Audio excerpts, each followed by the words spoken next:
Ok, donc on va pouvoir commencer parce qu'on a pas mal de choses à couvrir là pour cette dernière séance. Avant de commencer, donc merci à ceux qui ont envoyé leur plan. Si vous ne l'avez pas fait, je vous conseille de le faire quand même parce que j'essaierai de répondre le plus rapidement possible. Parce que ceux qui ont eu une réponse, je pense qu'ils pourront vous dire que c'était très utile. Euh, enfin, c'est pas tant pour le plan en tant que tel, mais pour la qualité et euh, et puis comment dire l'exactitude, enfin de vérifier si les arguments sont corrects et s'ils tiennent la route. Voilà. Donc je vous conseille de le faire. L'essai est à rendre pour jeudi soir, euh, de sorte à ce que je puisse les corriger. Alors oui, vous pouvez l'envoyer. euh, Vous pouvez l'envoyer par email, ça fonctionne sans problème. Ah, quelqu'un me dit qu'il m'a envoyé le plan sur ma boîte mail UCO. Euh, Effectivement, c'est possible que j'en ai reçu. Dans ce cas, je suis désolé pour ceux qui ont fait ça parce que effectivement, je ne crois pas que j'ai consulté ou que je reçoive mes mails UCO.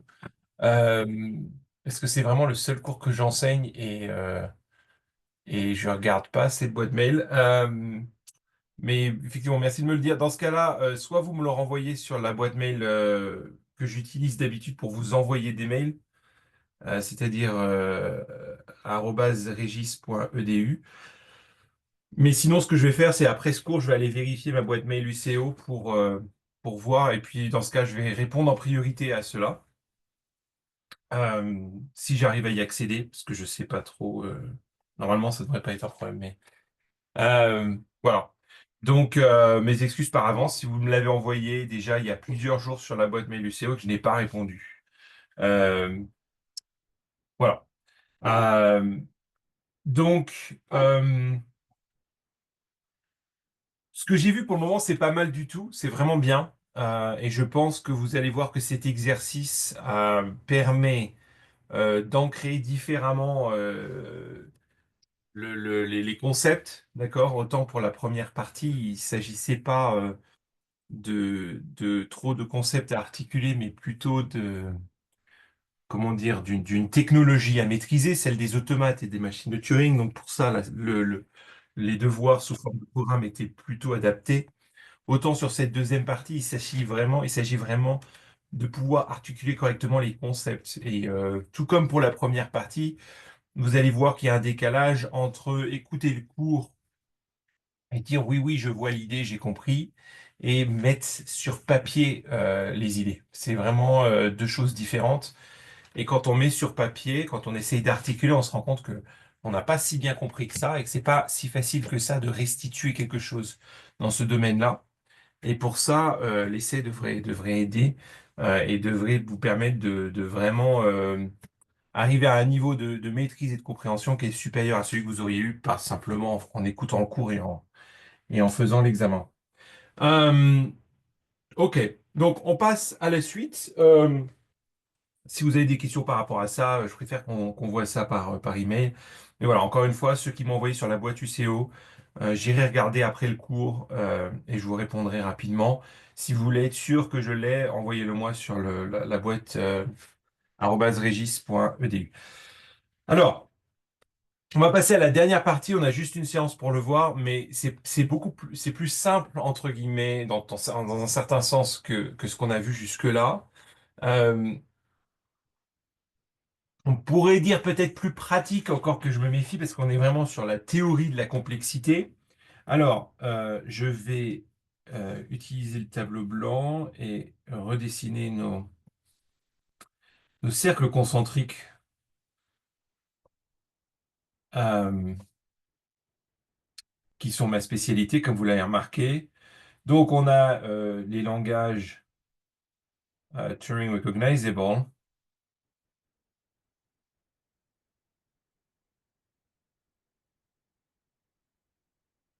D'accord. On a la barrière du décidable qui, hein, comme vous l'avez bien compris, n'a pas en tant que tel de modèle qui permet juste de capturer celle-ci, mais on a des modèles qui permettent de capturer des classes de langage décidables, euh, donc qui appartiennent à cette, par exemple, les CSL. Et puis on a aussi les CFL, etc. Euh, alors en fait, à l'intérieur de ce décidable, d'accord, à l'intérieur du décidable,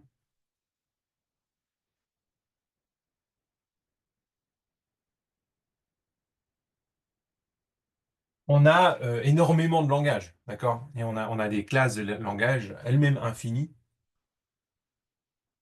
Et donc la théorie de la complexité cherche à hiérarchiser de façon systématique la complexité de ces langages, d'accord? On sait que CSL est plus complexe que CFL, dans le sens où il faut des machines plus performantes, plus compliquées pour résoudre les CSL. On sait que pour résoudre des langages contextuels, il va nous falloir quelque chose qui est de l'ordre d'une machine de Turing, avec une mémoire limitée, mais de l'ordre d'une machine de Turing.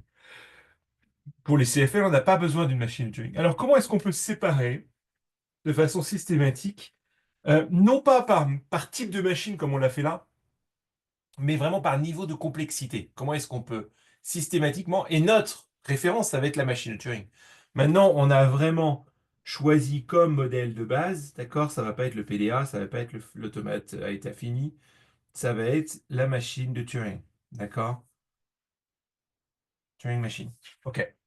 Donc, comment est-ce qu'on peut utiliser la machine de Turing pour arranger ça?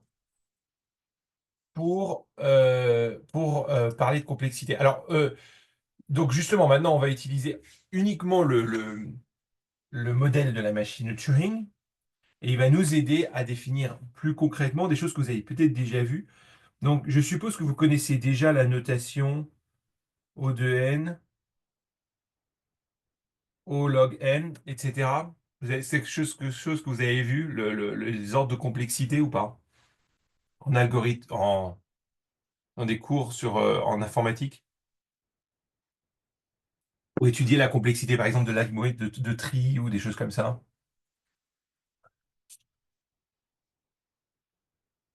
Bon, je vais partir du principe que c'est un peu connu. C'est pas grave, je vais revenir très rapidement dessus. Si vous connaissez pas, oui, bon, très bien. Bon, c'est parfait. Normalement, c'est quelque chose que vous allez voir et revoir parce que c'est un peu au cœur des mathématiques appliquées. Alors, on a différents niveaux de complexité pour des algorithmes. Ça va dépendre de la complexité du problème.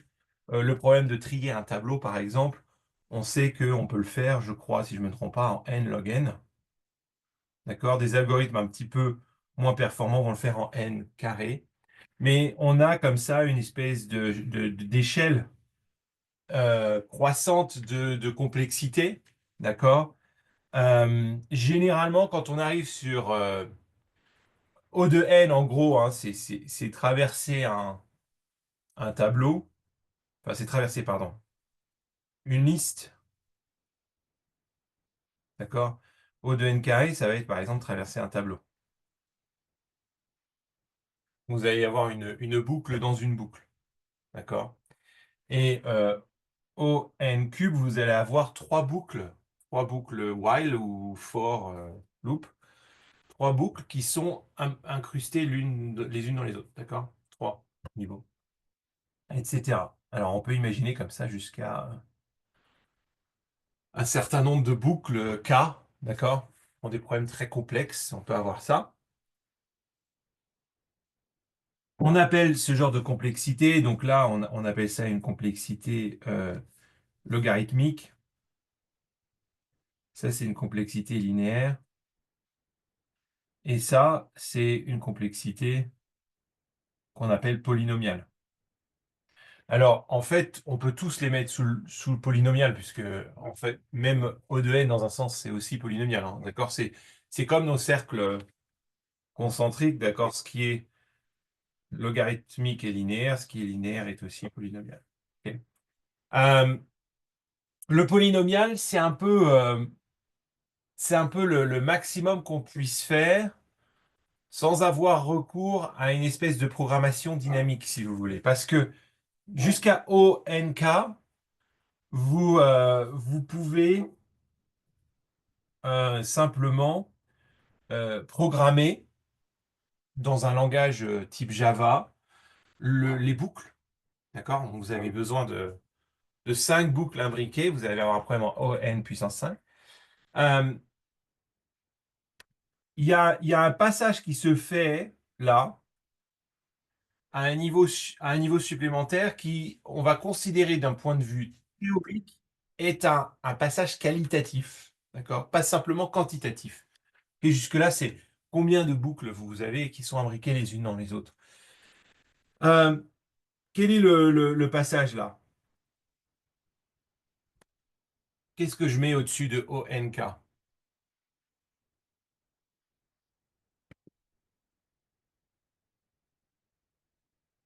en termes de niveau de complexité? Alors pas ONK plus 1, parce que tout ça c'est polynomial. Quel est le passage qualitatif de complexité au-dessus de polynomial? N factoriel? Alors n factoriel, tout à fait, ouais. Et encore au-dessus de n factoriel, qui va être plus emblématique de ce qu'on va considérer, mais effectivement n factoriel, on est déjà dans cette catégorie-là.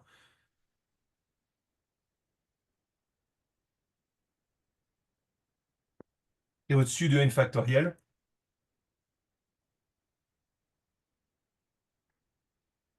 non? Puissance N? Un truc puissance N? C'est ça, n'importe quoi puissance n, d'accord? 2 à la puissance n, c'est typiquement le. Donc ça, c'est ce qu'on va appeler problème exponentiel. Ok. Alors, généralement, quand on arrive à des problèmes exponentiels, euh, ou quand on a des solutions, on va dire, à des problèmes, parce que on va séparer encore, hein. C'est quand on a une machine qui fonctionne de façon exponentielle, généralement, si on faisait un algorithme exponentiel, c'est vraiment hautement problématique parce que vous n'avez aucune maîtrise. Vous avez ce qu'on appelle une explosion enfin une explosion combinatoire. Vous n'avez aucune maîtrise sur le temps que va prendre autant sur le polynomial. Vous voyez, vos boucles, elles sont définies là. Votre tour de boucle, vous savez, d'accord? Vous savez dans quoi vous embarquez, d'accord? Si j'ai 5 boucles, je sais que ça va prendre un certain temps, mais je sais. 2 puissance n, en fait, ce que ça veut dire, dans un sens, c'est le nombre de boucles est lui-même variable. Donc, ça veut dire que vous êtes sur des problèmes dont vous n'avez aucune maîtrise et qui peuvent rapidement exploser en termes de taille et de temps de calcul. Généralement, d'un point de vue calcul, on considère que ce sont des mauvais algorithmes. Enfin, c'est des algorithmes qui sont problématiques, euh, qui ne peuvent pas être considérés comme des bonnes solutions à un problème. D'accord? Alors maintenant, en termes de classe de langage, on va utiliser la même terminologie. D'accord? Donc un langage va être en temps polynomial si et seulement si il existe. D'accord? C'est comme le décidable, hein, sauf que là, on ne parle pas de est-ce que c'est décidable oui ou non. On parle juste du temps qu'il faut. S'il existe une machine de Turing qui résout ce problème-là en un temps polynomial. Alors, qu'est-ce que ça veut dire une machine qui résout en temps polynomial? Ben, c'est très très simple. C'est simplement le nombre de configurations. D'accord? Donc, si vous avez une machine de Turing, vous prenez une chaîne d'entrée A, B, B, A, B, avec que des blancs. Votre chaîne d'entrée, elle est de taille 5, d'accord? La question, c'est quel est le rapport entre cette taille et le nombre de configurations. Donc vous êtes à Q0, d'accord? Et puis ensuite, vous allez avoir vos listes de configurations, comme on a vu là, hein, qui est un état complet de la machine de Turing, jusqu'à ben, soit Q accept, d'accord, soit Q reject, d'accord? Et il n'y a pas de question de boucler indéfiniment parce que, attention, là, on se situe exclusivement dans le décidable. Donc, nous sommes uniquement avec des machines qui s'arrêtent toujours. OK? Je tiens à préciser ça. On est dans le décidable. Donc la définition, ça va être, ben, si ma machine ici, elle prend en termes de temps, si le temps là que ça prend, c'est en général, ou dans le pire des cas, euh, 5 au carré, d'accord?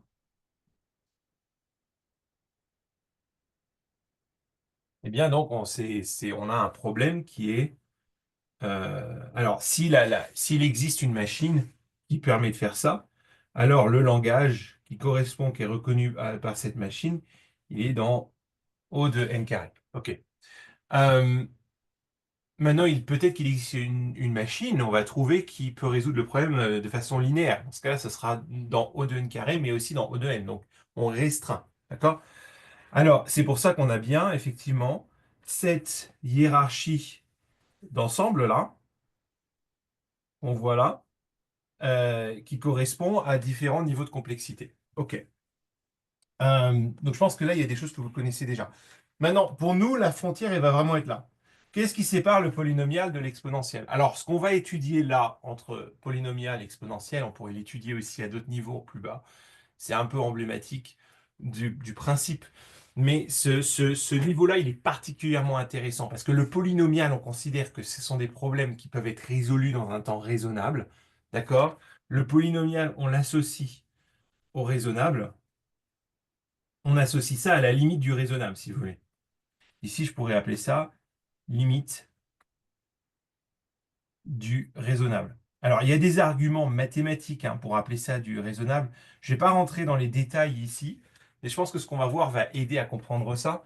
Mais voilà, on va appeler ça la limite du raisonnable. Donc maintenant, comment est-ce qu'on sépare les problèmes entre ce qui est dans le polynomial et ce qui n'y est pas? D'accord?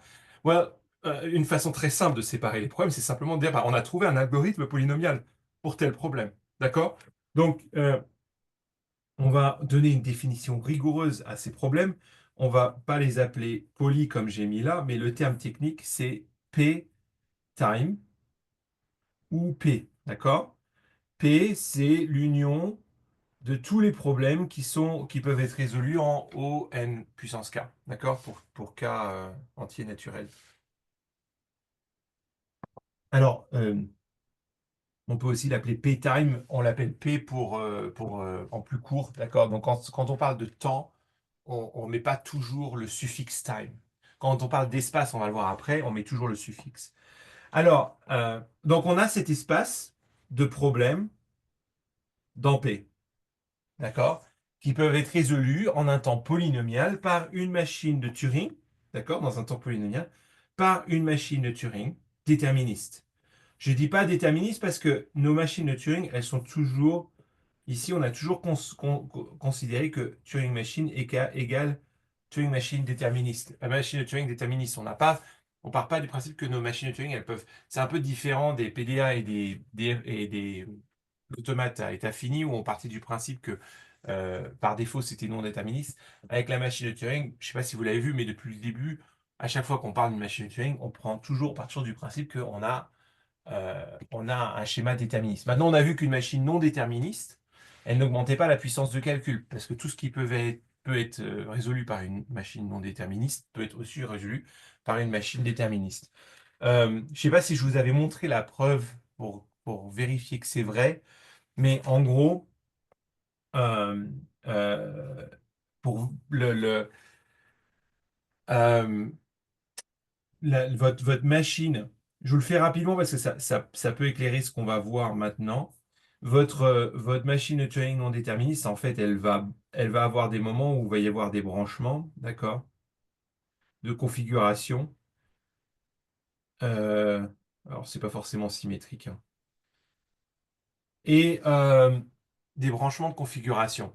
Pour montrer que en termes de puissance de calcul, c'est la même chose, le problème, c'est que une machine non déterministe, en fait, elle peut avoir des branches qui vont accepter. Il faut juste, pour que votre problème soit accepté, il faut juste que vous ayez une branche qui accepte. D'accord? Une des branches accepte et donc la chaîne est dans le langage. D'accord? Donc vous pourriez avoir rejet, rejet, rejet, rejet, et puis ici, par exemple, boucle indéfiniment, rejet. Si vous avez ici accept, vous acceptez le langage. Maintenant, le problème, c'est que si vous dites, bon, bah, je vais prendre branche par branche pour vérifier, pour trouver celle qui accepte, vous pouvez, vous pouvez arriver vous pouvez arriver dans une espèce on pourrait appeler ça de vortex de boucle infinie, où vous ne ressortez jamais. D'accord? Donc la solution à ce problème-là, pour montrer qu'on peut quand même décider un problème, même s'il est décidé par une machine non déterministique, on peut le transformer en une machine déterministique. Vous prenez pas les branches avec ce qu'on appelle une recherche en profondeur d'abord. Vous faites une recherche en largeur d'abord. D'accord? Je ne sais pas si vous avez vu ça. Il y a depth first search et breadth first search. Vous faites une breadth first search. Donc vous partez, euh, vous partez d'ici. Vous allez ensuite au premier niveau et vous étudiez toutes les configurations, toutes les branches du premier niveau. Ensuite, toutes les branches du deuxième niveau, toutes les branches du troisième niveau, etc. Et si vous faites ça, en fait, et que il y a un moment où vous avez une acceptation, vous allez pouvoir le voir, vous allez pouvoir tomber sur l'acceptation et accepter. Et s'il y a une des branches qui boucle indéfiniment, eh bien, vous n'allez pas boucler indéfiniment, d'accord? Vous allez boucler indéfiniment en faisant ça seulement s'il y a aucune branche qui accepte, et il y en a une qui boucle indéfiniment. Mais dans ce cas-là, vous n'avez pas dégradé la puissance de calcul puisque votre machine originaire, elle boucle indéfiniment. Donc vous avez en fait l'équivalent. Voilà. Maintenant, c'est une équivalence en termes de décidabilité. C'est une équivalence en termes de décidabilité. Ce qui est décidable par une machine non déterministe est décidable par...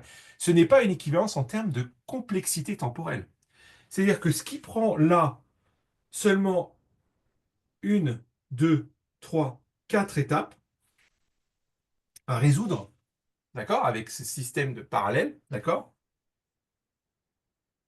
Ce qui prend quatre étapes, ou trois étapes, enfin ça dépend comment on le regarde, on pourrait dire plutôt un, deux, trois, d'accord? Ce qui prend trois étapes à résoudre, avec ma machine déterministique, prend beaucoup plus d'étapes. On peut même considérer qu'en plus, s'il faut retenir en mémoire toutes les branchements, etc., c'est un peu plus. Mais on peut dire que ici, on a une, deux, trois, quatre, cinq, six, sept, huit, neuf étapes. D'accord? Donc en termes de complexité, c'est pas du tout la même chose. OK. Alors, donc ici, quand on dit polynomial, d'accord, on dit bien polynomial, c'est-à-dire qui peuvent être résolus en O de nk par une machine de Turing déterministique. Déterministe, pardon. Déterministique, c'est l'anglais. Euh, alors, on connaît plein de problèmes qui peuvent être résolus comme ça. Le problème du tri, le problème du plus court chemin, le problème de... Je sais pas, il y a plein de problèmes connus, hein, vous avez vu, qui peuvent être résolus en temps polynomial. Mais il y a des problèmes qui sont plus compliqués. Il y a des problèmes qui sont plus compliqués, que vous avez sans doute entendu parler, puisqu'on les étudie pas mal à l'IMA, comme le problème du chemin hamiltonien, le problème du problème de clic. Et alors, je ne vais pas voir tous les problèmes, ça prendrait beaucoup de temps et on est limité aujourd'hui. D'accord? Mais je vais m'accentuer sur un problème en particulier qui est intéressant. Mais ce que je veux que vous rappeliez, c'est que derrière ce problème-là, il y a quand même toute une gamme de problèmes dont vous avez déjà entendu parler ou dont vous allez entendre parler dans les semestres à suivre à Lima, parce que c'est un des sujets, d'accord? Donc tous ces problèmes de hautement combinatoires, d'accord? C'est-à-dire ces problèmes qui, fondamentalement, dans la définition du problème, n'ont pas en eux-mêmes d'indication de méthode heuristique. C'est-à-dire qu'il n'y a pas de bonne façon d'aborder le problème. Le problème en lui-même requiert une recherche qu'on appelle brute force en anglais, forcée, on pourrait dire en français, ou par la force brutale. C'est-à-dire, il faut tester toutes les combinaisons. En fait, il y a toute une gamme de problèmes dans leur définition même, amènent naturellement à se dire, bah, on va tout essayer. Et quand on est dans cette catégorie-là, on tombe tout de suite dans l'exponentiel. D'accord? Alors, je vous donne un exemple typique, c'est l'exemple du problème SAT. Le problème SAT, c'est vous avez une formule booléenne, euh, x1 et non x2, ou, euh, ou x3. D'accord? Avec des variables booléennes qui peuvent chacune prendre des valeurs de vérité.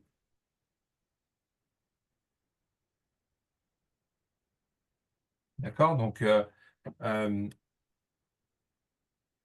je pense que vous avez peut-être fait déjà un petit peu de logique ou de prologue ou de choses comme ça. Donc, ça ne doit pas être complètement étranger. Hein, d'accord? Ça se lit et, ça se lit ou, un ou inclusif. Et ça se lit négation. Non, d'accord. Non, non ou négation. Euh, alors, quelles sont les valeurs de vérité x1, x2, x3 qui permettent à phi d'être vrai? D'accord? Je vais utiliser T et F pour true and false. Bon, je vais plutôt l'utiliser en français. C'est plus vrai. OK. Euh, alors, donnez-moi une assignation, comment on dirait, assignment, une attribution. Assign- Comment on appelle assignment en français quand on assigne une valeur à une variable, par exemple x,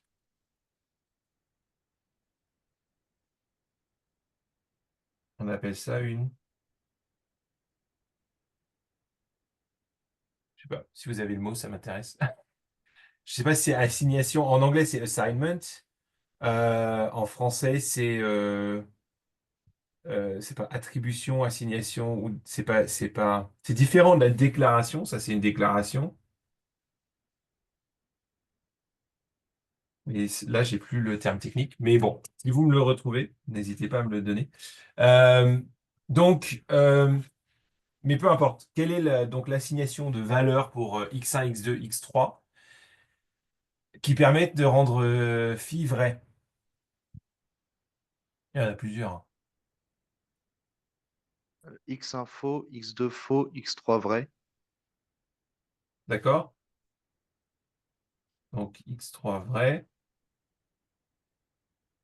Et puis x1 euh,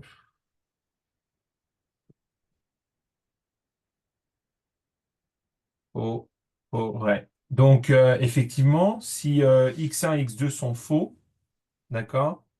Alors x1 est faux euh, et non x2 est du coup vrai.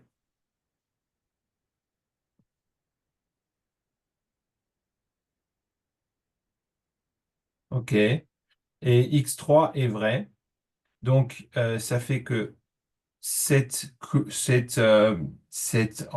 proposition-là, d'accord? Alors non, parce que du coup, si vous avez x1... Ah oui, non, mais si c'est bon. Cette proposition-là, oui, c'est bon, pardon. Elle est fausse, puisqu'on a faux et vrai. Mais faux ou vrai, c'est vrai. D'accord? Faux ou vrai, c'est vrai. D'accord. Donc ça, on appelle ça le problème de SAT. Pourquoi? Parce que c'est le problème de satisfaisabilité. Le problème de satisfaisabilité,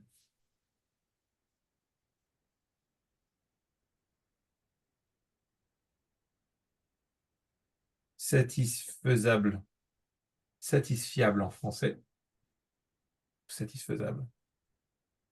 Je crois qu'on dit les deux, satisfaisable. Donc, phi est satisfaisable parce qu'on peut trouver donc une certaine configuration de booléen pour x1, x2, x3 qui rend phi vrai. Maintenant, le problème, c'est de trouver cette solution-là. Euh, on n'a pas d'heuristique, on n'a pas de méthode qui nous permette de dire on va commencer avec x1 faux, on a plus de chances de trouver en commençant par X info.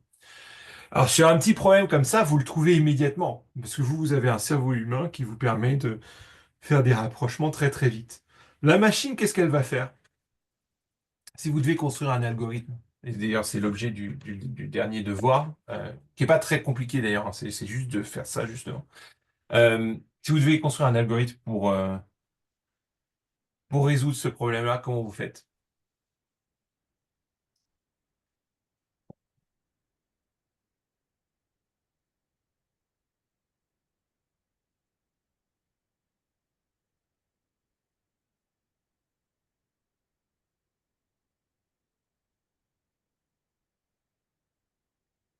Si vous devez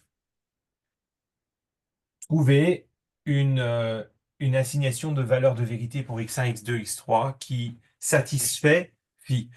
D'accord? Donc satisfaire phi, ça veut dire rendre phi vrai. OK? Donc si est satisfaisable. On dit que phi est sat dans ce cas-là.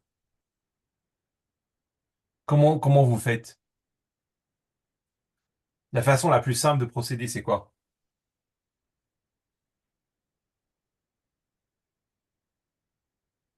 C'est une question assez simple, hein.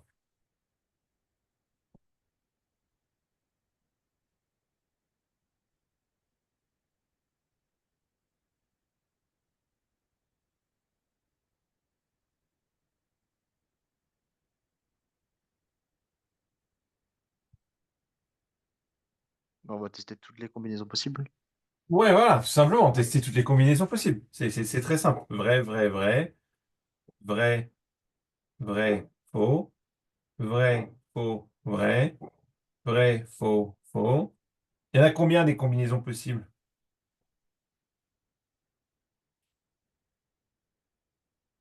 à votre avis?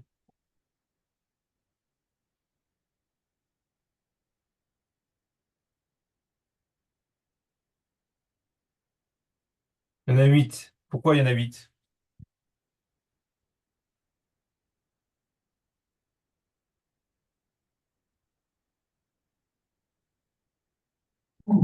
C'est 2 au cube. Voilà. 2 à la puissance 3, merci. 8, c'est 2 à la puissance 3. D'accord? Donc, en fait, on a bien un problème ici exponentiel, puisque 3, c'est le nombre de variables. D'accord? Donc, on a bien un problème qui est là. Alors, non, on a une solution au problème qui est là. D'accord? Notre solution, elle est là. Mais on peut se poser la question, est-ce que le problème SAT est exponentiel? C'est une question, parce que c'est pas parce que j'ai une machine de Turing qui résout le problème en 2 puissance n qu'il n'existe pas une autre machine de Turing qui résout le problème en, en moins de temps, en un temps polynomial. D'accord? Donc c'est très important de comprendre ça. C'est sous forme de question ici. D'accord? Sous forme de question. Est-ce que SAT est là? On sait il peut pas être pire. Bon, mais le problème, c'est que quand on est dans l'exponentiel, on considère qu'on est déjà, du point de vue raisonnable, dans le pire. Donc là, dans le pire des cas, on va utiliser. Alors, nous, il se trouve que dans notre cas, on s'arrêterait là parce que notre problème, il est très simple et qu'en fait, ça, c'est vrai. Donc, on arriverait à la réponse ici. Mais dans le pire des cas, il nous faudrait 2 puissance n. OK.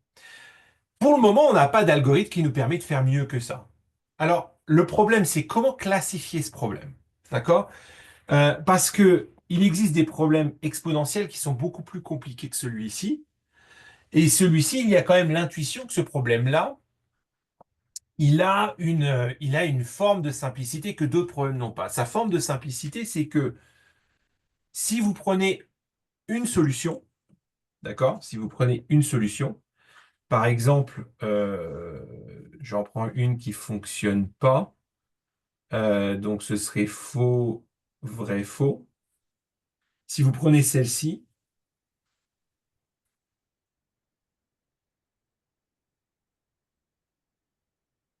si vous prenez une solution, vous êtes capable de la vérifier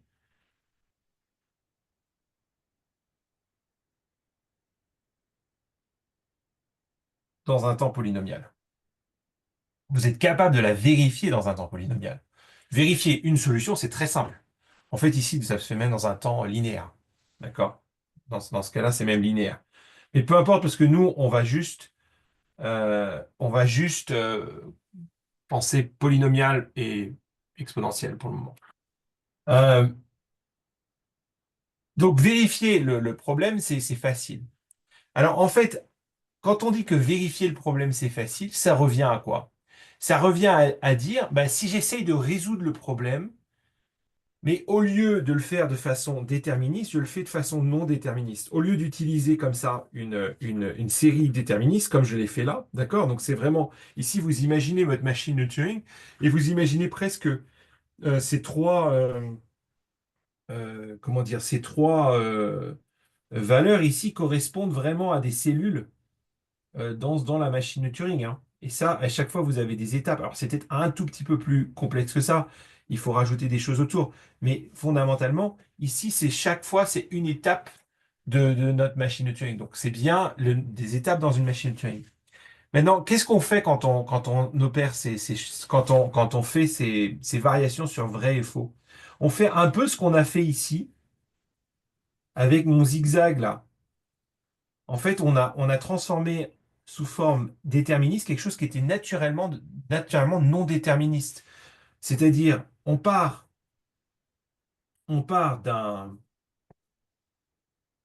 de deux possibilités pour x1, une possibilité où x1 est vrai et une possibilité où x1 est faux. D'accord? Donc, on a ces deux possibilités pour x1. x1 égale vrai ou faux. D'accord? Et ensuite, pour chacune de ces possibilités pour x1, on va diviser en deux possibilités pour x2.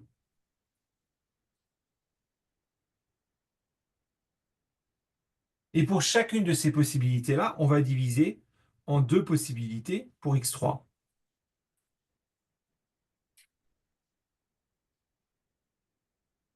D'accord? Donc là, on a x3,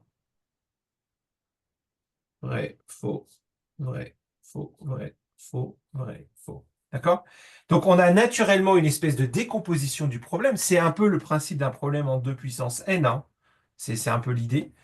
Euh, Mais ce qui est intéressant, c'est que résoudre ce problème-là sur une des branches, d'accord? Donc ici, par exemple, la branche que j'ai choisie, c'est faux, vrai, faux. Donc ça correspond à cette branche-là. Faux, vrai, faux. Et j'arrive à rejette. D'accord? Pour cette considération-là. Résoudre sur une des branches, ça se fait en un temps polynomial, sans problème. C'est-à-dire que ça, c'est fait en un temps polynomial. D'accord? Ce qui est exponentiel, c'est ça.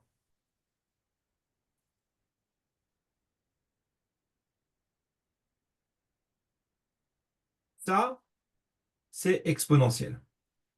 D'accord? C'est ce qu'on a fait là, en fait. Plus ou moins, hein. C'est l'idée, hein. C'est ce qu'on a fait là. C'est-à-dire que tout énuméré, un par un.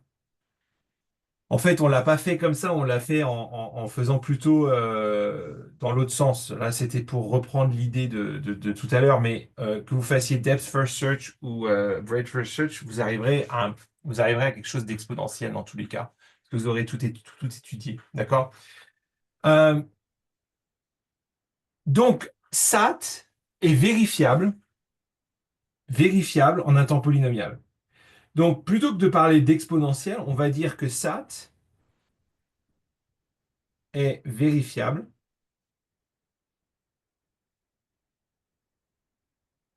C'est-à-dire qu'on peut prendre une solution dans P, en un temps polynomial. En fait, qu'est-ce que ça veut dire que SAT est vérifiable en un temps polynomial? Et ça, c'est très important. C'est que si vous regardez, en fait, vous considérez toutes ces combinaisons-là comme étant le branchement d'une machine de Turing non déterministique.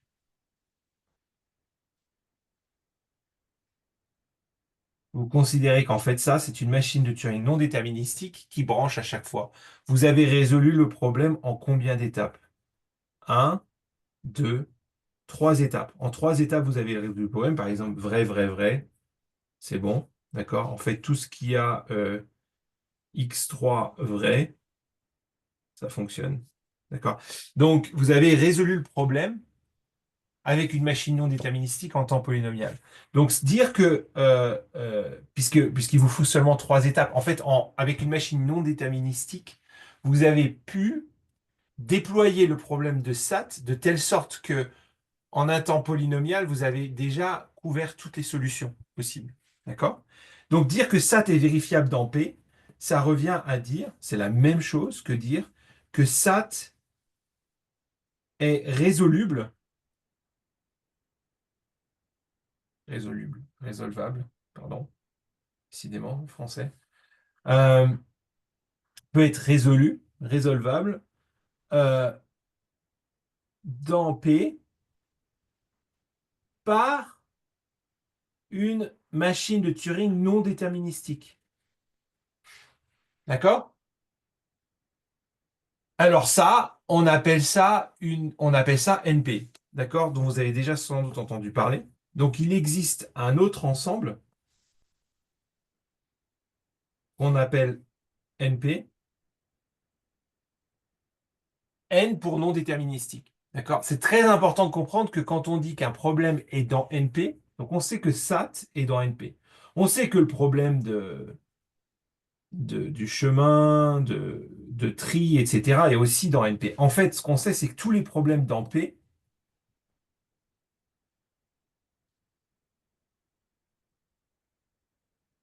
tous les problèmes dans P sont aussi dans NP. Forcément, c'est la même chose que DFA, NFA, DPDA, NPDA. Déterministic Turing Machine, non déterministic Turing Machine. En fait, à chaque fois, ce qui peut être résolu par une machine déterministique peut être aussi résolu par une machine non déterministique. Ben là, c'est la même chose. Ce qui peut être fait en temps polynomial par une machine déterministe, pardon, peut être aussi résolu en temps non polynomial. Donc, on a une forme d'inclusion, mais ici, je vais mettre avec des pointillés parce que, en fait, on ne sait pas si pardon, je me suis trompé là, c'est pas NPCP. On ne sait pas si c'est une inclusion propre ou si c'est une égalité. D'accord? Pourquoi? Parce qu'en fait, on peut dire que SAT est dans NP, c'est-à-dire qu'on peut le résoudre avec une machine non déterministique en temps polynomial. On peut dire qu'on peut résoudre le problème de tri en temps polynomial avec une machine déterministique ou non déterministique. On ne sait pas, on ne sait pas si, c'est un peu la grande question de l'informatique théorique, si SAT appartient à P.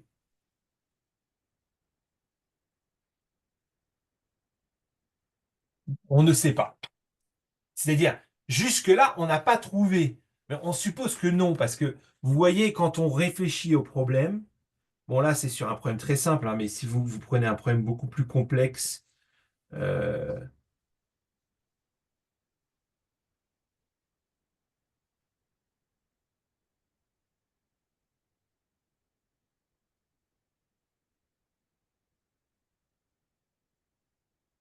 etc., d'accord? Ouais, un problème très complexe.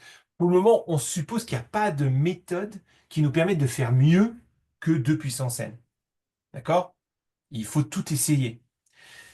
Mais on ne sait pas s'il existe ou non une machine de Turing qui peut résoudre le problème en temps polynomial. C'est-à-dire que jusque-là, on n'a pas trouvé. Mais de dire jusque-là, on n'en a pas trouvé, c'est comme notre problème de décision. Hein, d'accord? De dire jusque-là, on n'a pas trouvé une machine de Turing ne veut pas dire qu'il n'en existe pas. Donc, pour le moment, on n'a pas la réponse à cette question. Et vous pourriez me dire, mais alors dans ce cas, est-ce qu'on ne peut pas faire comme on a fait avec la méthode de diagonalisation, de contradiction, etc. Ben, ça ne fonctionne pas pareil, puisqu'ici, on n'est pas dans du oui-non, dans le sens décidable ou non décidable. On n'est pas dans ce niveau-là de dire est-ce que ça peut être résolu ou pas. On n'est que dans du décidable. Là, c'est une question de temporalité, de temps que ça prend. Et c'est beaucoup plus compliqué d'arriver à une contradiction. Alors, on peut faire quelque chose. On peut quand même dire, et c'est comme ça qu'on va pouvoir isoler SAT comme étant un problème difficile, parce que vous voyez que le problème, c'est que si j'en reste là, tout ce que j'ai dit, c'est que SAT est dans NP, que path, sort, tout ça, c'est aussi dans NP. Et c'est tout. Et que je sais que que path et sort, c'est dans P. Je ne sais pas si sat est dans P. En fait, si je en reste là, je n'ai pas dit que SAT était un problème plus difficile que le problème du tri en soi, ou que n'importe quel autre problème polynomial dans P. Alors, pour l'isoler comme étant un problème difficile, d'accord, on va essayer de l'isoler comme étant dans ce qu'on appelle NP complet,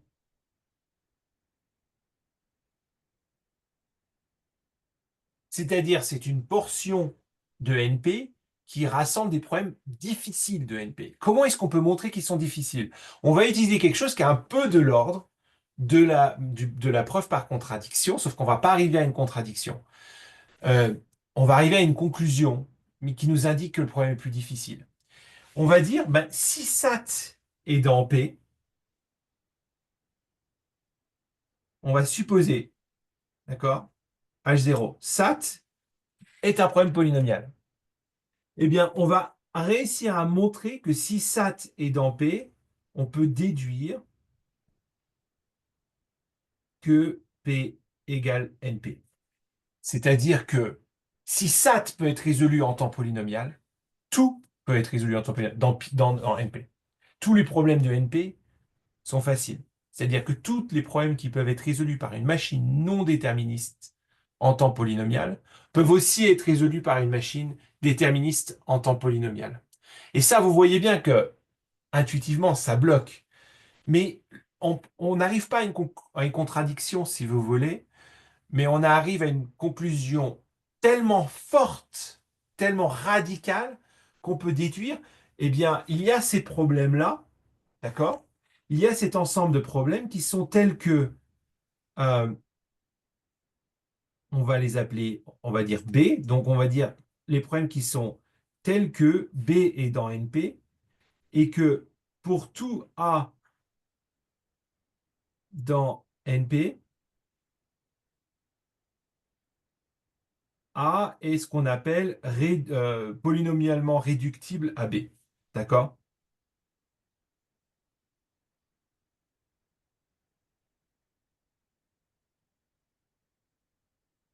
Si et seulement si.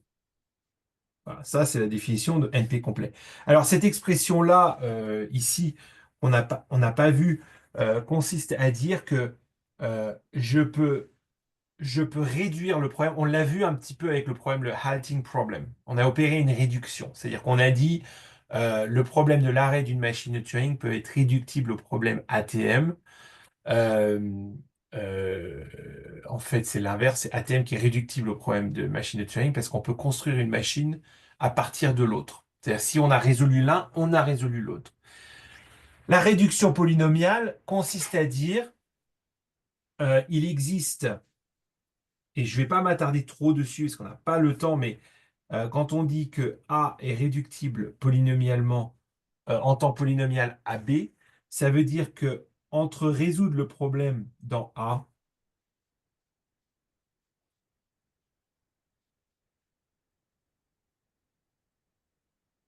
entre A et B, d'accord, quand vous avez vos solutions dans A et dans B, vous avez simplement une fonction f qui est polynomiale.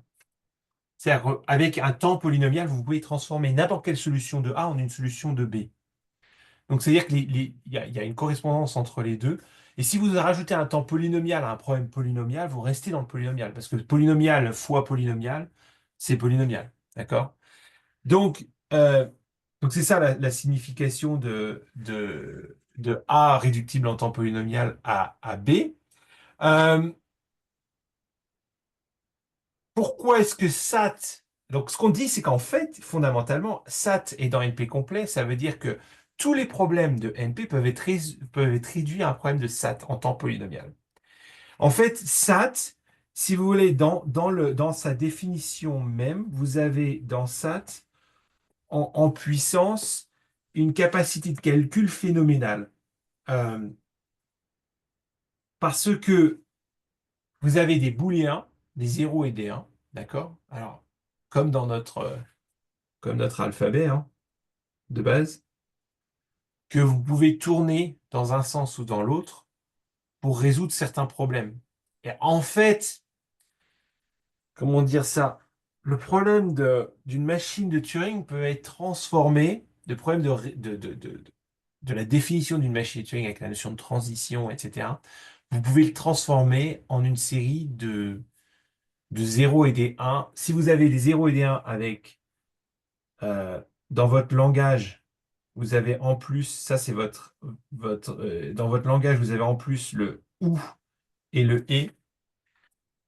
Avec le OU, le ET et la négation, et des 0 et des 1, vous pouvez reconstruire une machine de Turing intégralement. Et donc, vous pouvez comme ça transformer n'importe quoi en problème de SAT.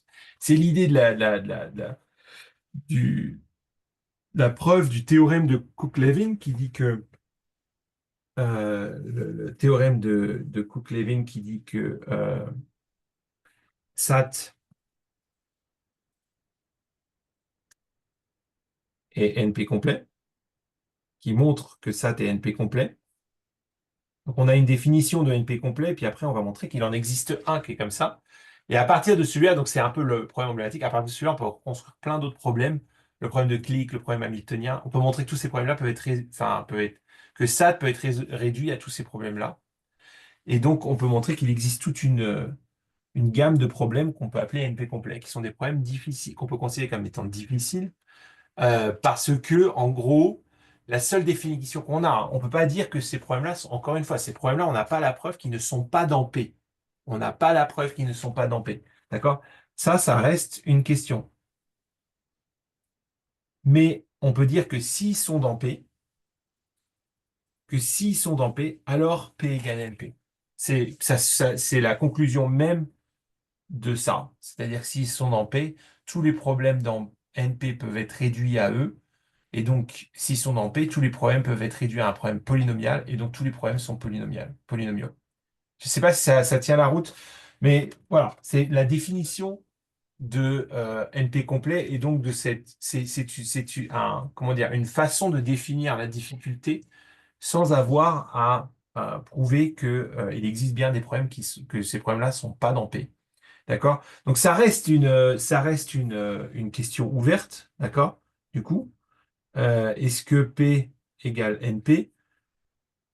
D'ailleurs, qui a un prix d'1 million de dollars dessus, donc si vous voulez gagner 1 million de dollars facilement, vous avez juste besoin d'écrire un papier qui prouve probablement plutôt que P est différent de NP, d'accord? Parce que c'est plutôt dans ce sens-là qu'on essaye de le prouver. Euh, Maintenant,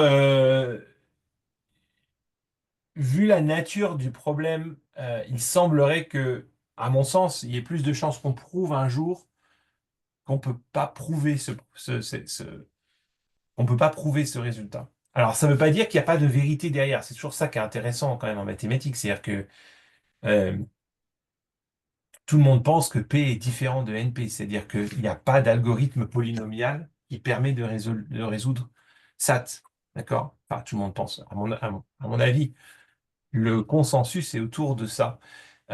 Mais il est possible qu'on puisse prouver que c'est pas possible de prouver ça. D'accord? Qu'on n'arrivera jamais à une preuve que P est différent de NP.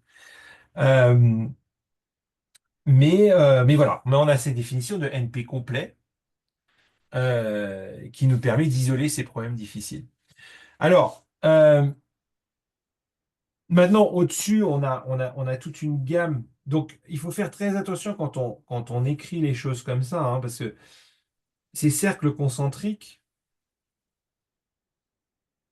d'accord, ne sont pas exactement. euh, donc, on a l'exponentielle, donc tout ce qui est dans NP, d'accord, est aussi dans l'exponentielle. Donc, on peut. Mais la question, en fait, à laquelle on n'a pas la réponse, c'est est-ce que euh, on peut les appeler aussi p-time, np-time et x-time. C'est est-ce qu'il existe des choses ici et est-ce qu'il existe des choses ici? On ne sait pas. D'accord? Qu'on a des définitions très claires pour chacun de ces espaces, mais on n'a pas la certitude que ces espaces sont des espaces propres au sens où ils ouvrent vraiment un nouvel espace. D'accord? On n'a pas de définition. Mais on a des définitions euh, de ce qu'on appelle P complet, NP complet. À chaque fois, d'accord?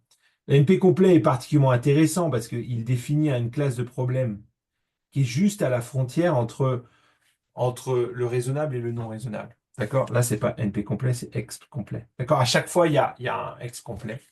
NP complet, P complet pour chacun de ces ensembles-là qui correspond à la même définition. Alors,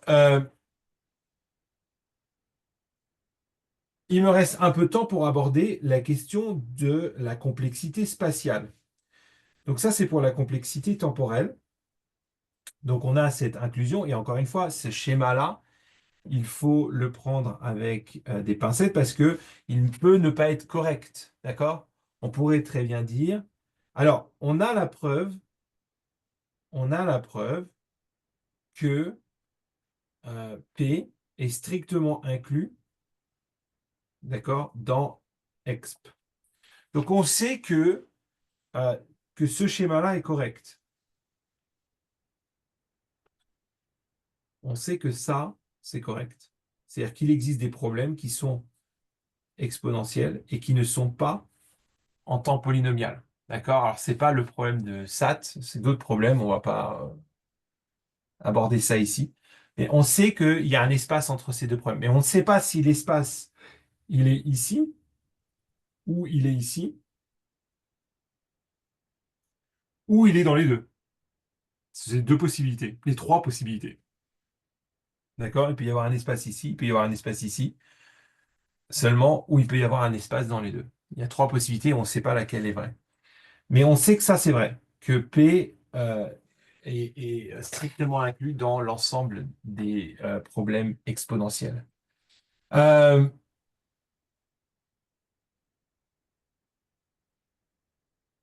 ok,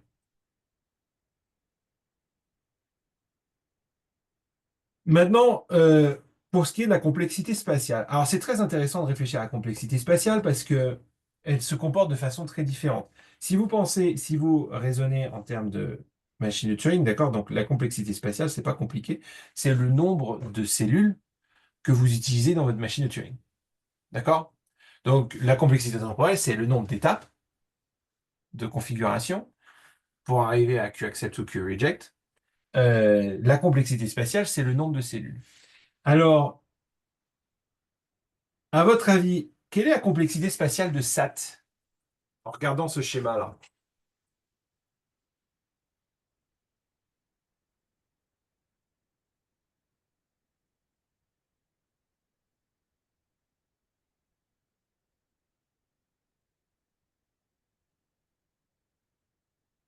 Combien de cellules vous utilisez dans votre bande pour résoudre SAT?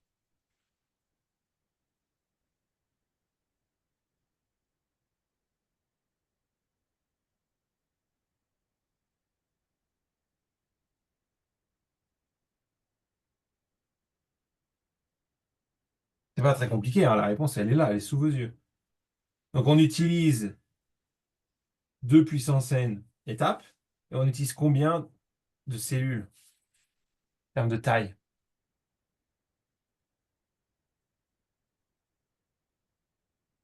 Au pire, hein, dans le pire des cas.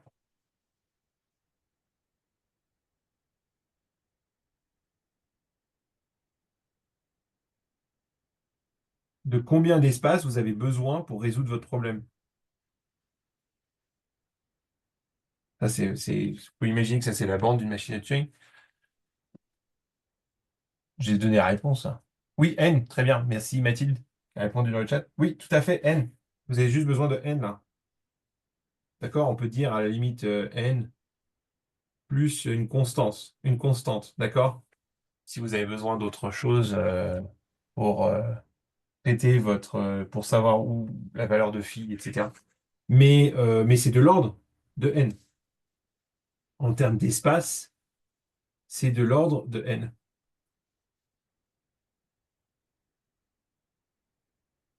D'accord? Donc c'est linéaire. Alors que Donc ça veut dire qu'avec un espace linéaire, on peut résoudre le problème de SAT. Alors vous voyez que le décalage il est important entre l'espace, entre la durée exponentielle, le temps, la complexité temporelle qui est exponentielle, et la complexité spatiale qui est linéaire. Est-ce que d'une manière générale, on a ce phénomène-là entre le spatial et le temporel?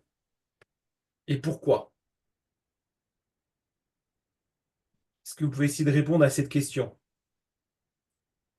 Est-ce que c'est juste pour SAT ou est-ce que en général, on va avoir une certaine relation? Quelle va être la relation entre le spatial et le temporel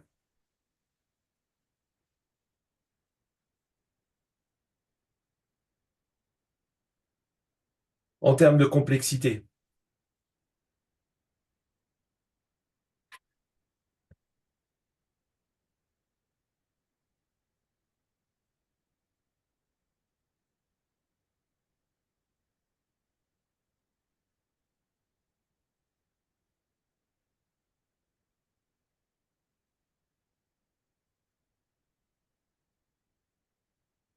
D'accord, là pour mon échelle, SAT était là, ok, au niveau temporel, au niveau spatial, on est là,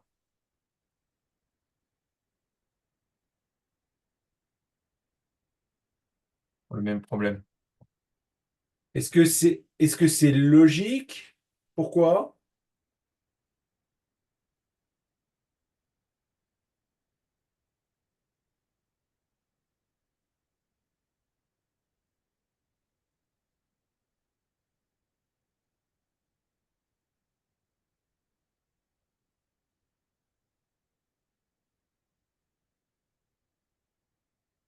Qu'est-ce qui fait qu'on a besoin de beaucoup moins d'espace au niveau complexité que de temps? Vous pouvez prendre juste cet exemple ou parler en général.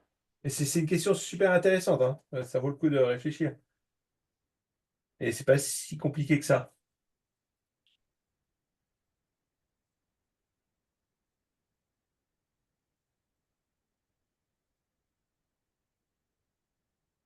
Je donne une minute pour y réfléchir. C'est de me donner une réponse. Réfléchissez à espace versus temps. Répondez dans le chat.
Alors, rien, toujours pas.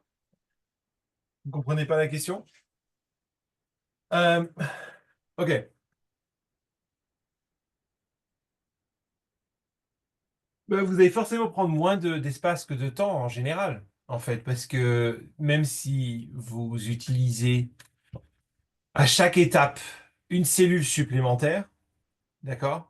Au pire, vous allez utiliser vraiment au pire, c'est-à-dire dans le cas où à chaque étape, vous allez à droite avec la tête de votre machine et vous écrivez dans le blanc, vous allez à droite et vous allez à droite et vous allez à droite.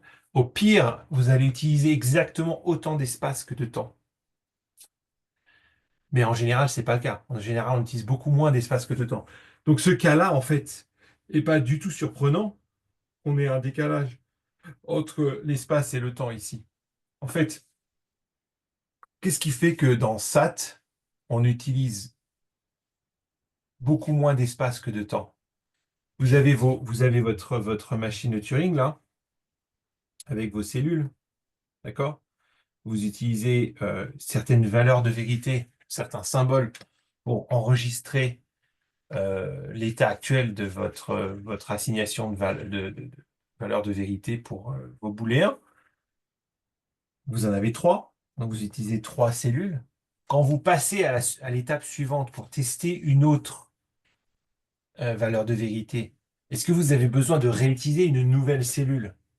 Non, pour utiliser la même.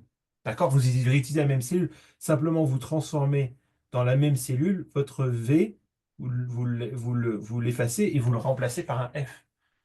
Donc, fondamentalement, l'espace, d'une manière générale, est beaucoup moins complexe que le temps parce que, et là, c'est une vérité fondamentale de l'informatique, mais aussi d'une certaine manière de la métaphysique,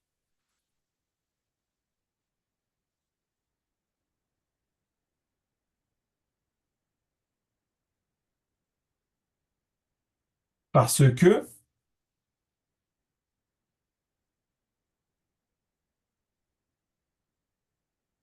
l'espace est réutilisable.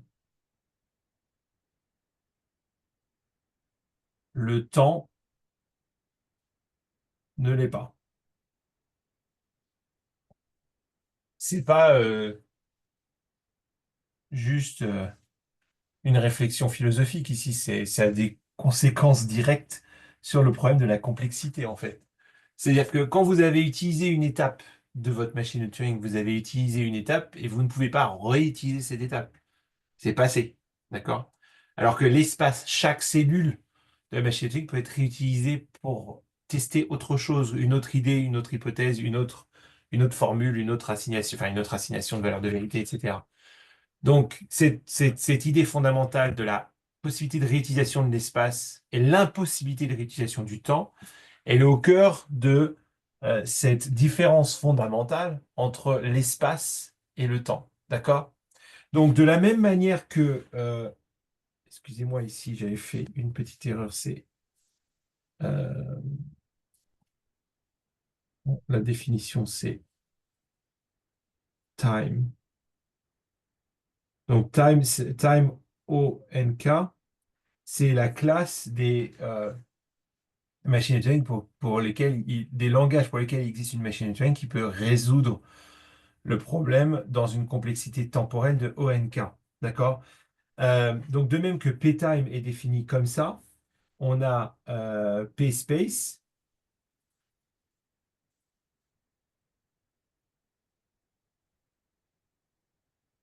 d'accord? Alors là, il n'y a pas d'abréviation parce que le P tout seul, c'est seulement pour le temps. Euh, L'espace qu'il faut, enfin, l'ensemble des problèmes pour lesquels il faut un espace en ONK, d'accord? Euh, donc, on définit comme ça pspace et on définit comme ça NP space, d'accord? De même qu'on a NP time.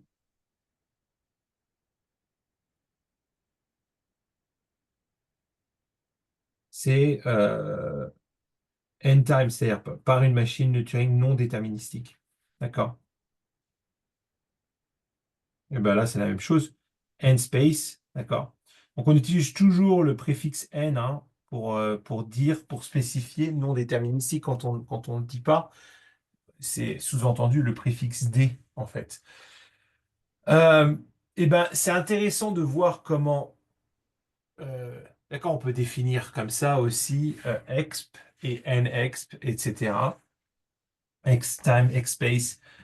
C'est intéressant de voir comment cette relation entre le déterministique et le non déterministique, on a en fait la même entre l'espace et le temps. On a la même, on a le même ordre, d'accord? On sait que si on a quelque chose qui est non déterministe, d'accord? On va dire nx, d'accord? Nx va toujours être, on va toujours avoir x qui est toujours inclus dans nx, d'accord? Puisque x sous-entendu dx, d'accord? Déterministe, le déterministe, là, en termes de classe de langage, si vous avez x, vous allez avoir nx ici, d'accord? Euh, je devrais le mettre plutôt comme ça.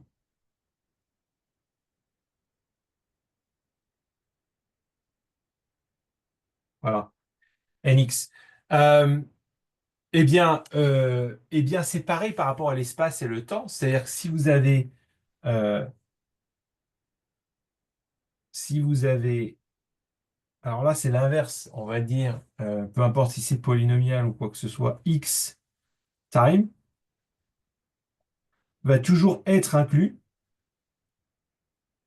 dans x space. D'accord? Alors, c'est pareil, time, il est parfois omis, d'accord? Puisque c'est celui qui prime. Donc, ce qui est dans x time est toujours plus petit, la classe qui peut être résolue, par exemple, en p time, en polynomial, en temps polynomial, est toujours plus petit que p space. D'accord? Donc, on va avoir par exemple, ptime est inclus dans pspace, forcément. Pourquoi? Parce que, encore une fois, l'espace, euh, ce qui peut être résolu en temps polynomial, d'accord, on va avoir besoin de beaucoup moins qu'un espace polynomial. Puisque même si on utilise maximum d'espace, on arrive au pire à l'espace polynomial. Au pire. Pour ça que c'est inclus ou égal. D'accord? À chaque fois. Hein. Inclus ou égal. Donc on a aussi cette relation-là, d'une manière générale, x est inclus ou égal dans x space. Donc on a une espèce de correspondance entre cette inclusion naturelle entre le déterministique et le non déterministique, et on a la même entre le temps et l'espace. D'accord? Le déterministe et non déterministe, pardon. On a la même. Et on a aussi naturellement cette inclusion entre le polynomial et l'exponentiel. Donc vous pouvez combiner comme ça, euh, d'accord? P euh, j'ai envie de dire, vous pouvez mettre n'importe quel préfixe et quel suffixe au polynomial, d'accord? Ça va être avec le même préfixe et le même suffixe dans l'exponentiel.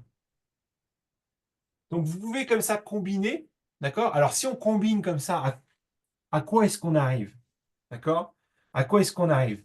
Alors il y a quand même quelques choses intéressantes. Par exemple, le théorème de Savitch nous montre que si on réfléchit naturellement, évidemment, par cette loi-là, on peut déduire que, ben, par exemple, P-space doit être plus petit ou égal que NP-space. D'accord? En fait, c'est pas cette loi-là que j'utilise, c'est c'est celle qui était tout à gauche là. C'est celle-ci.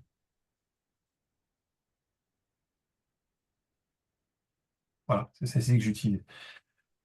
P-space, c'est forcément dans NP-space. Alors, oui, mais on peut montrer qu'en fait, NP-space en fait, le théorème de Savitch montre que le décalage entre P-space et NP-space est seulement de l'ordre de l'ordre de le passage de l'un à l'autre et de l'ordre de n square.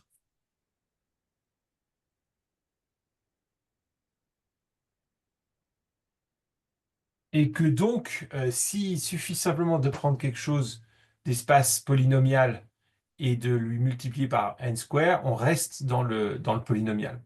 Donc en fait, on peut montrer que np space est égal à p space. Donc c'est inférieur ou égal. Donc ça, la loi ne change pas. Mais ici, on a une information supplémentaire grâce au théorème de Savitch, qui est dans le livre.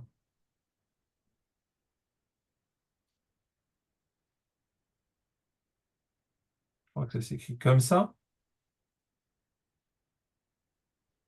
Pardon, Savitch. Il y a peut-être un S, je ne sais plus. Théorème de Savitch qui nous dit que P space égale NP space. Mais encore une fois, voilà, ça ne change rien parce qu'ici j'ai dit X est toujours inférieur ou égal, inclus ou égal à NX. D'accord? Ici, on a juste l'information qu'effectivement c'est égal. D'accord? Alors, si je combine tout ça, qu'est-ce qu'on obtient? Eh bien, on obtient l'inclusion suivante. On obtient l'inclusion suivante. On a P, on a NP, peut-être inclus ou égal.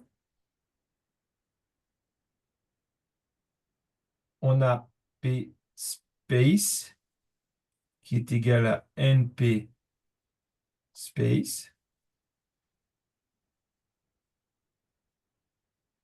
On a exp, sous-entendu exp time.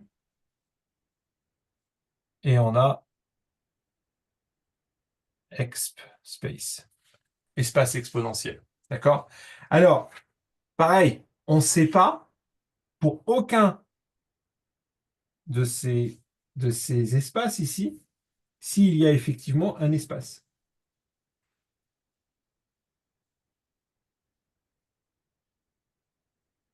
Sauf qu'on sait que P est strictement inclus dans exp.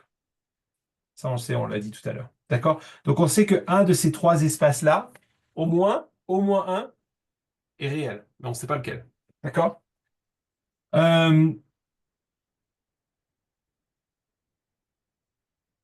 Quand vous commencez à regarder des problèmes qui sont dans X-Space Complete, vous êtes sur des problèmes qui sont ce qu'on appelle intractables, c'est-à-dire qu'en fait, c'est des problèmes qui sont tellement compliqués, intrinsèquement compliqués, que même avec le temps de l'univers, il serait impossible de le résoudre, quoi. C'est-à-dire quand on est dans du décidable, techniquement, d'accord, on est bien là-dedans. Pardon, je me perds, je suis là. On est bien là-dedans, d'accord, mais on est sur des niveaux de complexité qui sont tels qu'on considère que ces problèmes-là sont ce qu'on appelle intractable en anglais. Je ne sais plus comment on dit en français, mais en gros, euh, l'explosion est tellement forte de la complexité du problème que euh, aucune machine peut vraiment résoudre ces problèmes-là. On pourrait imaginer que les ordinateurs quantiques, peut-être, peuvent changer, mais je pense que les ordinateurs quantiques, vraiment, ils changent plutôt quelque chose à ce niveau-là, à mon sens. C'est-à-dire que ils vont nous permettre de résoudre ces problèmes-là, par exemple SAT, de les résoudre maintenant en temps polynomial. En fait, un ordinateur quantique, l'intérêt, c'est que justement, il transforme une machine non déterministique en... Il nous permet de faire du non déterministique en déterministique, puisque vous avez deux électrons qui sont entangled, qui sont... ah, j'ai le mot.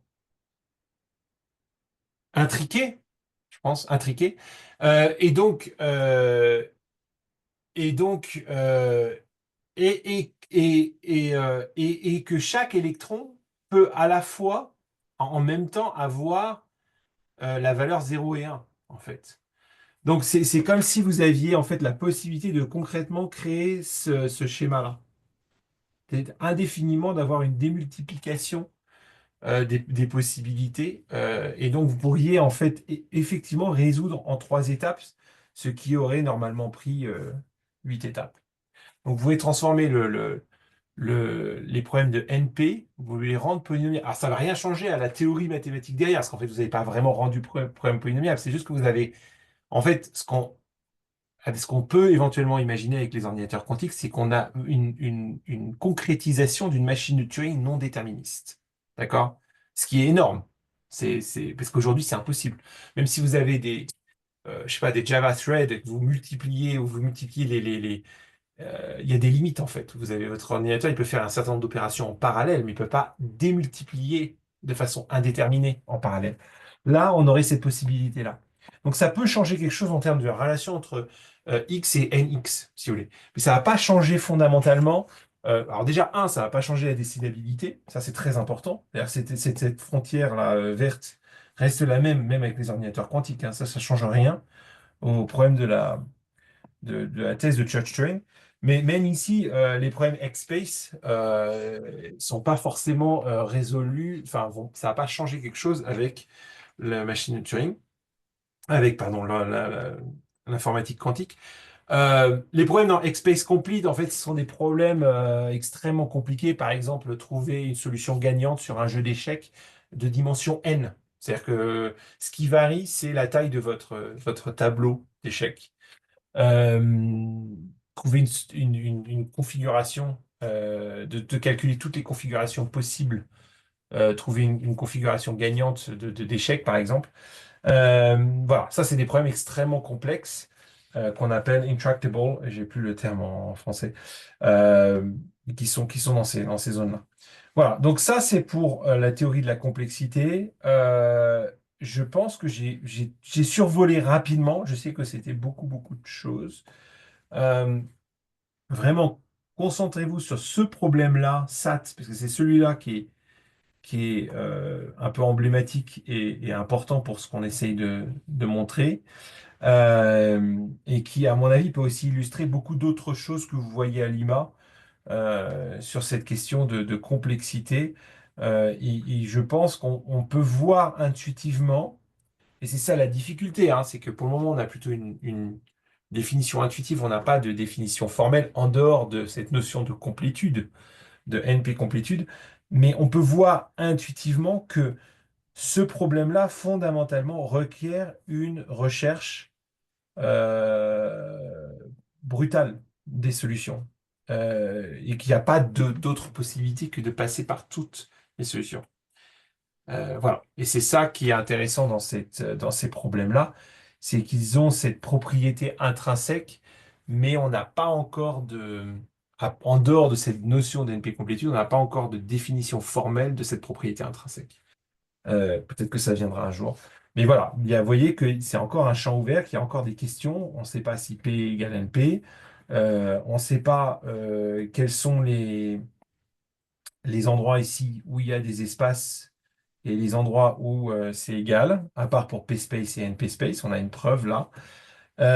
Et on ne sait pas non plus, je ne sais plus si je l'avais abordé avant, mais on ne sait pas si une LBA non déterministique est équivalente en termes de puissance de calcul à une LBA déterministique. Alors on a maintenant en fait l'appareil pour définir ça, parce qu'une LBA, une LBA en fait, ça, c'est une machine de Turing avec un espace euh,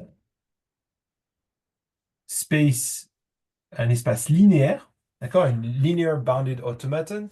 En fait, c'est space O de n, d'accord?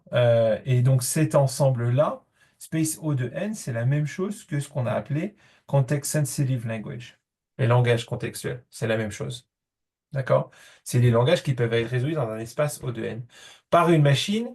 Alors, space O de n, supposé déterministique, mais ce qu'on ne sait pas, c'est est-ce que space O de n est égal à. Donc, quand on a étudié les LBA et j'ai dit, ben voilà, un des problèmes auxquels on n'a pas la réponse, c'est ça, c'est est-ce qu'une LBA déterministe est équivalente à une NBA non déterministe. Ben, ce problème-là peut être résumé comme ça. Enfin, peut être résumé, peut être formalisé de façon plus rigoureuse comme ça en disant est-ce que space O de n est égal à n space? Et bien là, non plus, on n'a pas la réponse. D'accord?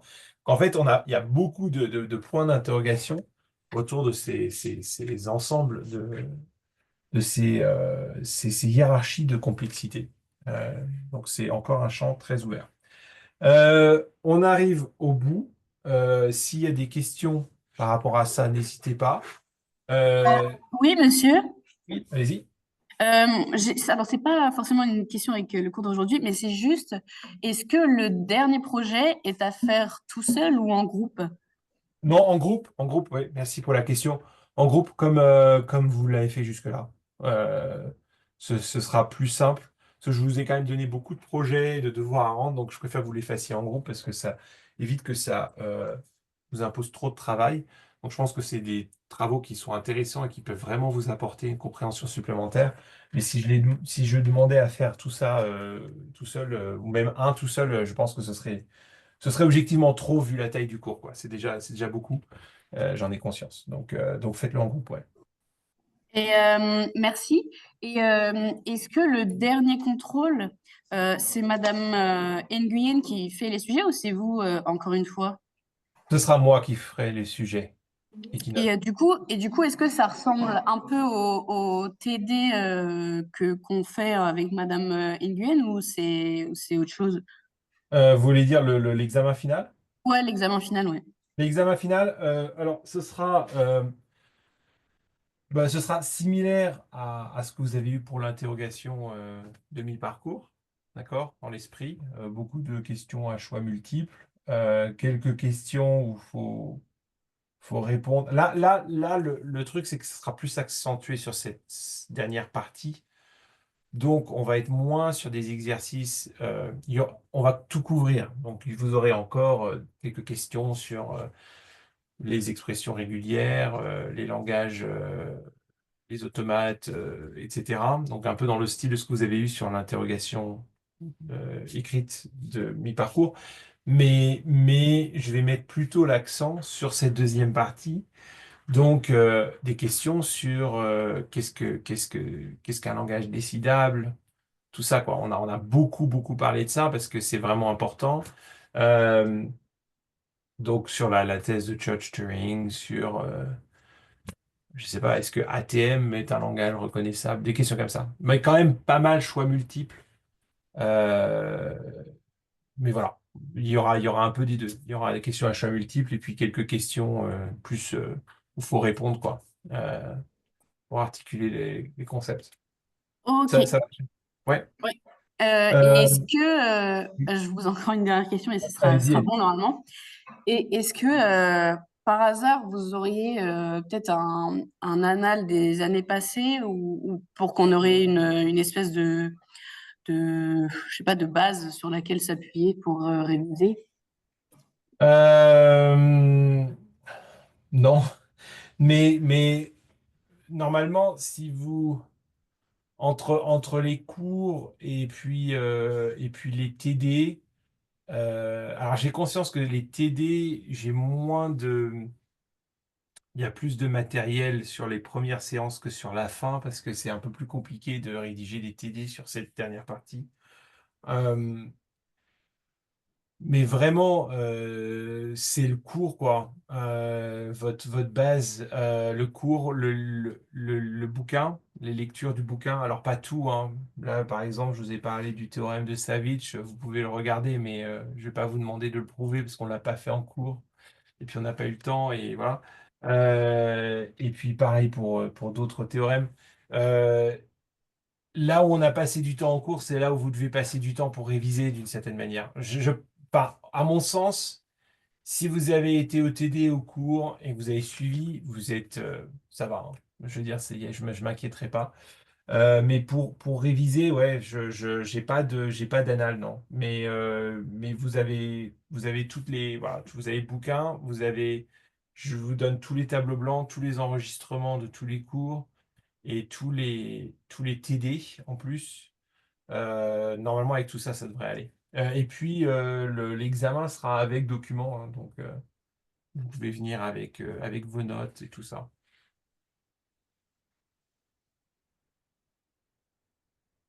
Voilà. Euh, pour la date limite je crois que je vous ai déjà donné quelque chose en janvier. Je vais revoir par rapport aux dates limites auxquelles il faut que je rende les notes, mais voilà, ce sera début janvier, vous avez le temps pour faire le dernier devoir. Euh, Ben voilà, c'est tout. Bon courage pour la suite, pour les partiels. Et puis, merci d'avoir été flexible pour ce cours qui est dans un format hybride un peu particulier. J'apprécie votre compréhension par rapport à ça. Et si vous avez d'autres questions ou si vous êtes intéressé pour approfondir certains sujets, n'hésitez pas à me contacter. Je serai ravi de faire ça. Surtout sur ceux, voilà, s'il y en a certains parmi vous qui sont intéressés, que vous soyez dans le parcours MEF ou dans l'autre parcours, euh, si vous êtes MEP ou je sais plus, MEF, si vous êtes intéressé, s'il y en a qui sont intéressés par les questions un peu plus théoriques, s'il y en a certains parmi vous qui sont intéressés dans le parcours normal, qui sont intéressés par la recherche, ou si vous êtes dans le parcours enseignement, mais que vous êtes vraiment intéressé par les fondations des mathématiques, n'hésitez pas parce que c'est un sujet sur lequel je travaille. Donc, je serai ravi de parler un peu plus de ça avec vous. Voilà, je vous souhaite un joyeux Noël, bonnes vacances et on peut continuer de communiquer par email. Voilà, bonne fin de journée. Au revoir, bonne Merci fête. aussi. Bonnes Au vacances. revoir.